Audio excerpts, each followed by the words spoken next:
radio de Sweepin Comics en direct de l'espace, et aujourd'hui, nouvelle rubrique des confins de l'univers. La gemme de l'âme, le grand mystère actuel du MCU. Pourquoi? Car il s'agit de la dernière pierre d'infinité qui n'a toujours pas été découverte. Il y a de nombreuses théories et justement nous allons y venir dessus. Mais tout d'abord faisons un petit point justement sur toutes les pierres d'infinité dans le MCU.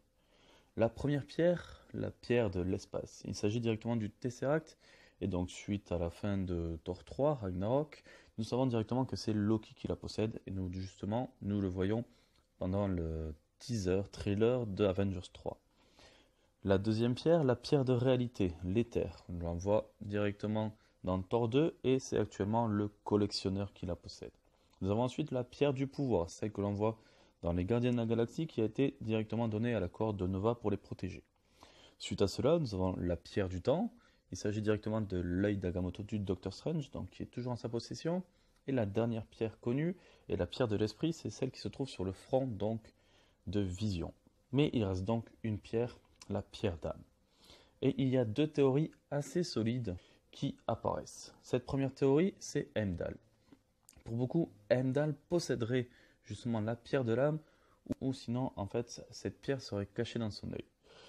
Pour preuve, justement, voilà, ils disent que Heimdall voit tout, il a des pouvoirs surpuissants, et justement, le plus grand critère, c'est que normalement, la couleur même de cette pierre devrait être orange, comme l'œil d'Heimdall. Mais pour moi, j'ai beaucoup de soucis avec cette théorie, et elle vient directement de Thor 2. Pour vous rappeler un peu les faits, dans Thor 2, en fait, il y a Thor qui va ramener donc l'éther, la gemme de la réalité, et en fait, à la fin, dans les scènes post-génériques, nous avons Sif et Volstagg qui amènent justement la dite pierre à Tivan, donc le collectionneur, et celui-ci leur demande pourquoi ne pas la mettre dans un coffre-fort, et la réponse de Volstagg était simple, nous possédons déjà le Tesseract, il serait trop dangereux donc d'entretenir deux pierres d'infinité sur Asgard. Donc justement, rien que cette phrase, pour moi, va couper court direct à cette théorie. Il y a un seul fait sur lequel ça puisse paraître au travers, c'est que personne ne soit au courant en fait que Heimdall possède cette pierre. Mais ça me paraissait peu possible, sachant que Odin, même si à la fin de Thor 2, Odin est en fait Loki, je pense que si Volstagg amène déjà de base la gemme au collectionneur, c'est que le Odin véritable lui a demandé de le faire. Et donc pour moi, si Odin ne veut pas de deux pierres, il est très peu probable que Heimdall en fait possède lui aussi une pierre, car sinon elle serait déjà détectée. La deuxième théorie en question est celle du Wakanda. Pour beaucoup déjà de base, vu que le dernier film possible avant Avengers 3 et Black Panther, beaucoup pensent que justement elle doit se trouver au Wakanda. Et d'ailleurs, beaucoup pensent même que la pierre se trouverait dans l'anneau, la bague du Black Panther. Sur cette théorie, j'ai déjà beaucoup de mal. Donc tout d'abord par rapport aux scènes de combat qu'on voit dans le trailer d'Avengers 3, il y a Captain Popcorn qui propose justement une bonne théorie par rapport à ça. C'est tout simplement qu'en fait, Corvus avait essayé d'arracher la pierre d'esprit donc de Vision. Celui-ci fut sauvé et en même temps avec Captain et Natasha, ils furent tous amenés au Wakanda et il est donc fort probable que Thanos envoie ses armées pour essayer de récupérer la pierre de Vision. Cela me paraît plus juste et plus probable que directement les Black Panthers possèdent la sixième pierre. Pourquoi? Parce que déjà il y a deux pierres d'infinité sur Terre. Déjà pour moi ça paraît beaucoup de pierres. Pourquoi je mets un doute sur tout ça? C'est que déjà il y a deux pierres présentes sur la Terre, la pierre de l'esprit donc celle que possède Vision, et la pierre du temps, celle qui est dans l'œil d'Agamotto.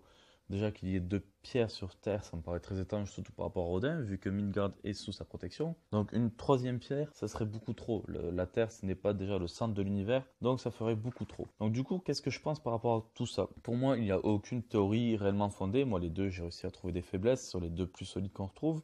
Moi, en tant que fan, j'espère que la pierre, ça serait Adam Warlock qui la posséderait dans son petit cocon et qui, en se réveillant, la montrerait. Mais c'est vraiment mon esprit de fanboy. Mais de ce que je peux en conclure, c'est que déjà Thanos ne l'aura pas au début du film. Quand on regarde le trailer, quand on le voit mettre la pierre de l'espace, il possède déjà donc la pierre du pouvoir sur son gant. Or, il n'y a pas de pierre de l'âme, ce qui signifie donc que dès le départ, il ne devrait pas l'avoir. Donc, certes, normalement, ça ne devrait pas apparaître sur Black Panther, je l'espère. Peut-être que nous aurions sa position teasée dans une scène post-générique à Black Panther, et qu'après Thanos récupérerait la gemme vers la fin d'Avengers 3, voire début du 4 ou entre Avengers 3 et 4. Mais voilà mon avis. Du coup, à mes yeux, voilà, la théorie de Heimdall et celle du Wakanda sont deux théories qui sont complètement fausses à mes yeux. Ou sinon, c'est vraiment il y a un élément que les réalisateurs ont oublié de mettre en avant. Car voilà, si les deux j'ai trouvé des faiblesses, c'est bien qu'il y a quelque chose qui ne va pas. Voilà pour ma théorie et ce que je peux en faire actuellement.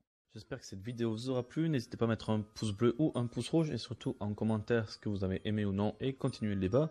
Et surtout n'hésitez pas donc à me rejoindre sur les réseaux sociaux, sur Twitter et sur Facebook. Sur ce, ciao tout le monde et à la prochaine.